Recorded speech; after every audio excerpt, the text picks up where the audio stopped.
Friction zone সম্পর্কে আমাদের ধারণা নাই। আমরা মনে করি যে এখানে ধরলেই মনে হয় ক্লাস ধরা যায়, আবার এই লাস্টের দিকেও মনে হয় ক্লাস ধরে, আসলে লাস্টের দিকে ক্লাস ধরে না। যে পুরোটা যদি আমি ধরি, যে এইখান থেকে এই পর্যন্ত এই অংশটা হলো বাইকের ফ্রিকশন জোন বলা যায়, এই থেকে এই পর্যন্ত এই অংশটা, লাস্টের দিকেও ফ্রি প্লে, আবার শুরুর দিকটাও ফ্রি প্লে, এই অংশটাও ফ্রি। মাংস আপনাদেরকে দেখাচ্ছি যে স্টার্ট করলাম, স্টার্ট করার পরে 1 নাম্বার গিয়ারে দিই, তাহলে বুঝবেন।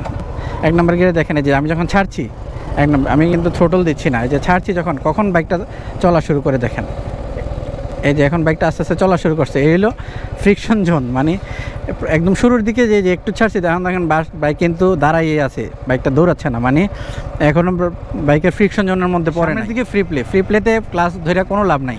আপনার ফ্রি প্লের পরে ক্লাসটা কোন অবস্থা থেকে ক্লাসটা এঙ্গেজ হওয়া শুরু করে আপনি বুঝতে পারবেন কিন্তু থ্রোটল দিয়ে রাখলে। যে আমি হালকা থ্রোটল দিয়ে রাখছি, বাইকটা দেখবেন দৌড়াবে না একটা অবস্থা যায়, এই যে আমি টান দেওয়া শুরু করছি, এই যে বাইকটা এখন এঙ্গেজ হয়ে গেছে, ক্লাসটা এঙ্গেজ হয়েছে, এই হইলো ফ্রিকশন জোন।